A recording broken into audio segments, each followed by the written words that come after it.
തിരുവനന്തപുരം പേരൂർക്കട വ്യാജ മോഷണ കേസിൽ ക്രൈംബ്രാഞ്ച് റിപ്പോർട്ട് പുറത്ത്. മാല വീട്ടിൽ നിന്ന് തന്നെ കിട്ടിയെന്ന് പരാതിക്കാരിയായ ഓമന സ്റ്റേഷനിലെത്തി പോലീസിനോട് പറഞ്ഞിരുന്നുവെന്നാണ് റിപ്പോർട്ടിലുള്ളത്. ബിന്ദുവിനെ കസ്റ്റഡിയിലെടുത്ത ശേഷമാണ് ഇക്കാര്യം ഓമന SIയോട് ഇക്കാര്യം പറഞ്ഞത്. മാല കിട്ടിയത് പുറത്തു പറയരുതെന്ന് പോലീസ് ഓമനയോട് പറഞ്ഞെന്നും ക്രൈംബ്രാഞ്ച് റിപ്പോർട്ടിലുണ്ട്. ഷിജോ കുര്യൻ വിവരങ്ങൾ നൽകും. ഷിജോ, വ്യാജമാല മോഷണ കേസിൽ പോലീസിന്റെ വീഴ്ചകൾ ചൂണ്ടിക്കാട്ടുന്നതാണോ റിപ്പോർട്ട്? ദിവ്യ, തിരുവനന്തപുരം പേരൂർക്കട വ്യാജ മാലമോഷണ കേസുമായി ബന്ധപ്പെട്ടുകൊണ്ട് നേരത്തെ തന്നെ റിപ്പോർട്ടിന്റെ ഉള്ളടക്കം സംബന്ധിച്ചുള്ള വിവരങ്ങൾ പുറത്തു വന്നതാണ്. ഇപ്പോഴാണ് ആ റിപ്പോർട്ടിന്റെ പകർപ്പ് പുറത്തു വരുന്നത്. ആ റിപ്പോർട്ടിൽ പറയുന്ന പ്രധാനപ്പെട്ട കാര്യമെന്ന് പറയുന്നത്, ബിന്ദുവിനെ ബോധപൂർവം ഈ കേസിൽ പ്രതിയാക്കണം എന്ന് പോലീസ് വിചാരിച്ച് ആ രീതിയിൽ തന്നെ പോലീസ് പ്രവർത്തിച്ചു എന്നുള്ള കാര്യം ക്രൈംബ്രാഞ്ചിന്റെ അന്വേഷണത്തിൽ കണ്ടെത്തിയിരുന്നു. അതുപ്രകാരം ബിന്ദു മാലമോഷണം നടത്തിയിട്ടില്ല എന്നുള്ളതൊക്കെ തെളിഞ്ഞതാണ്. അപ്പോൾ അക്കാര്യം വളരെ സ്പഷ്ടമായിട്ട് ഈ ക്രൈംബ്രാഞ്ചിന്റെ അന്വേഷണം നടത്തി റിപ്പോർട്ടിൽ ഉൾപ്പെടുത്തിയിട്ടുണ്ട്.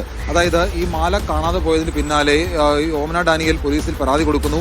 അതിന് പിന്നാലെ മാല വീട്ടിലെ സോഫയിൽ നിന്ന് തന്നെ കിട്ടുന്നു. പക്ഷേ ഈ സോഫയിൽ നിന്ന് മാല കിട്ടിയിട്ടും ബിന്ദുവിനെ പ്രതിയാക്കി മുന്നോട്ട് കൊണ്ടുപോകണം എന്നുള്ള കാര്യം തന്നെയാണ് പോലീസ് തീരുമാനിച്ച് നടത്തിയത്. അതുമായി ബന്ധപ്പെട്ടുകൊണ്ട് പോലീസ് കഥ മെനയുകയായിരുന്നു. അപ്പോൾ അതടക്കമുള്ള കാര്യങ്ങൾ വളരെ കൃത്യമായിട്ട് ക്രൈംബ്രാഞ്ച് നടത്തിയ അന്വേഷണത്തിൽ കണ്ടെത്തിയിട്ടുണ്ട്. അതടക്കമുള്ള കാര്യങ്ങൾ ചേർത്താണ് ക്രൈംബ്രാഞ്ച് റിപ്പോർട്ട് തയ്യാറാക്കിയിരിക്കുന്നത്. അപ്പോൾ മാല ലഭിച്ച കാര്യം പോലീസ് സ്റ്റേഷനിലെത്തി ഓമന ഡാനിയലും മകളും വന്ന് പറഞ്ഞിട്ടും SI പ്രസാദ് ഇക്കാര്യം ബിന്ദുവിനെ അറിയിക്കാതെ ബിന്ദുവിനെ പ്രതി ചേർത്ത് മുന്നോട്ട് കൊണ്ടുപോവുകയാണ് ചെയ്തത്. സോഫയിൽ നിന്ന് കിട്ടിയ മാല ചവറുകൂനയിൽ നിന്നാണ് കിട്ടിയത് എന്ന് വരുത്തി തീർത്തതെല്ലാം പോലീസാണ് എന്നും ക്രൈംബ്രാഞ്ചിന്റെ അന്വേഷണത്തിൽ കണ്ടെത്തിയിട്ടുണ്ട്. അപ്പോൾ അതടക്കമുള്ള കാര്യങ്ങൾ ഈ റിപ്പോർട്ടിൽ രേഖപ്പെടുത്തുകയും ചെയ്തിട്ടുണ്ട്. അപ്പോൾ ബിന്ദുവിനെ ബോധപൂർവ്വം പ്രതിയാക്കാൻ വേണ്ടിയിട്ട് പോലീസ് കളിച്ച കളിയാണ്, പോലീസിന്റെ നാടകമാണ് ഇതിനകത്ത് നടന്നത് എന്നുള്ള കാര്യങ്ങൾ ക്രൈംബ്രാഞ്ച് കൃത്യമായി കണ്ടെത്തി റിപ്പോർട്ടിൽ ഉൾപ്പെടുത്തിയിട്ടുണ്ട്. എന്തായാലും ആ റിപ്പോർട്ടിലെ വിവരങ്ങളാണ് പുറത്തു വരുന്നത്. നേരത്തെ ഇത് സംബന്ധിച്ചുകൊണ്ട് നേരത്തെ വിവരങ്ങൾ പുറത്തു വന്നതാണ്. ബിന്ദു മോഷണം നടത്തിയിട്ടില്ല, ബിന്ദു മാല മോഷ്ടിച്ചിട്ടില്ല എന്നുള്ള വിവരങ്ങൾ നേരത്തെ പുറത്തു വന്നതാണ്.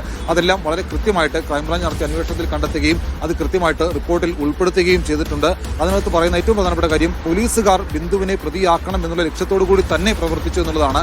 മാല കിട്ടിയിട്ടും മാല കിട്ടിയില്ല എന്ന് ബിന്ദുവിനോട് പറയുകയും അക്കാര്യങ്ങൾ ബിന്ദുവിനെ അറിയിക്കാതെ ഇത് ചവറുകൂനയിൽ നിന്ന് കിട്ടിയതാണ് എന്ന് പറഞ്ഞുകൊണ്ട് ബിന്ദു മോഷ്ടിച്ചതിന് ശേഷം ചവറുകൂനയിൽ കൊണ്ടിട്ടതാണ് എന്ന് വരുത്തി തീർക്കാൻ വേണ്ടിയിട്ടും പോലീസ് ശ്രമിച്ചു. അതടക്കമുള്ള കാര്യങ്ങൾ വളരെ കൃത്യമായിട്ട് ഈ റിപ്പോർട്ടിൽ എഴുതി ചേർക്കുകയും ചെയ്തിട്ടുണ്ട്. ആ റിപ്പോർട്ട് ക്രൈംബ്രാഞ്ച് നടത്തിയ അന്വേഷണത്തിന്റെ റിപ്പോർട്ടിലെ വിവരങ്ങളും റിപ്പോർട്ടുമാണ് ഇപ്പോൾ പുറത്തു വന്നിരിക്കുന്നത്.